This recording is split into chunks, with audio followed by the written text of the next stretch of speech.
दुनिया के तमाम देशों ने इस बात को प्रशंसा भी की है। अभी भी ये जिस तेजी से इस बीच हम सोच रहे थे कि वैसे तो 15 फरवरी से हमारी परीक्षाएं होती हैं, 15 फरवरी से परीक्षा होकर के अप्रैल प्रथम सप्ताह तक ख़त्म होती हैं, लेकिन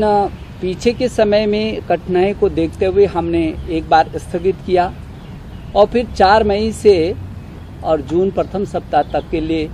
हमने जो प्लान बनाया था। अभी वर्तमान की जो स्थितियां जो रही हैं, हमारे देश के प्रधानमंत्री जी ने आज एक तत्काल प्रभाव से एक बहुत उच्च स्तरीय बैठक का आह्वान किया। उनके सानिध्य में हम लोग आज बैठे और उनका जो मार्गदर्शन मिला छात्रों के हित में, क्योंकि हमारे लिए सबसे महत्वपूर्ण छात्र की सुरक्षा है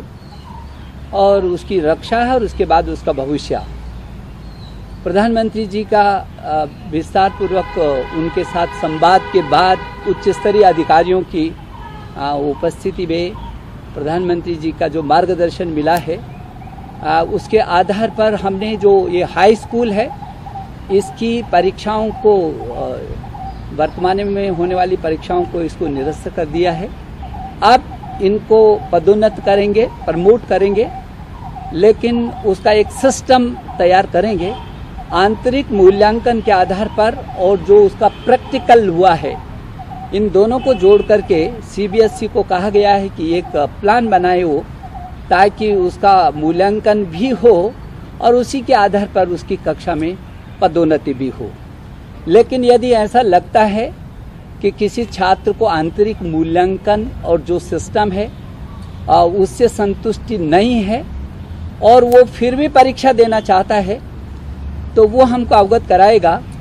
और सीबीएसई जब भी अनुरूप परिस्थितियां होंगी उसकी परीक्षा आयोजित की जाएगी।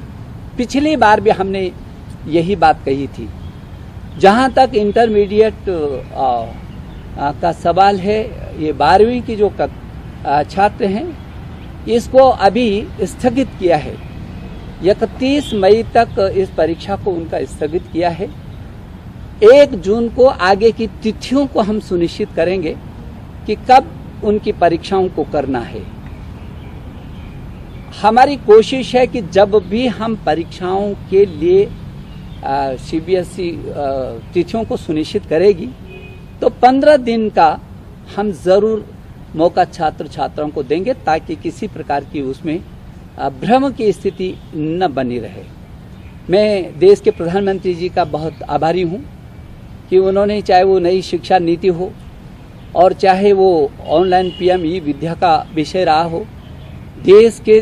30-33 करोड़ छात्रों के साथ पीछे से चट्टान की तरह उनका हमको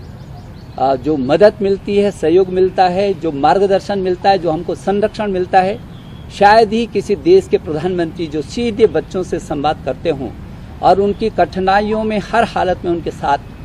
पूरी ताकत के साथ खड़े नजर आते हों। मैं अपने प्रधानमंत्री जी का इस अवसर पर मैं हृदय की पूरे देश के इन 33 करोड़ अभिभावकों की ओर से, 33 करोड़ छात्र छात्राओं की ओर से और अपने जो 1 करोड़ 10 लाख से भी अधिक अध्यापक। तो आप सुन रहे थे शिक्षा मंत्री रमेश पोखरियाल निशंक को, जो इस फैसले के बारे में जानकारी दे रहे थे। उन्होंने ये भी जोड़ा है कि 10वीं के छात्र जिनका कि इंटरनल असेसमेंट के हिसाब से मार्किंग होगी, अगर वो संतुष्ट नहीं है तो बाद में जब भी परीक्षा होती है वो इसमें शामिल हो सकते हैं।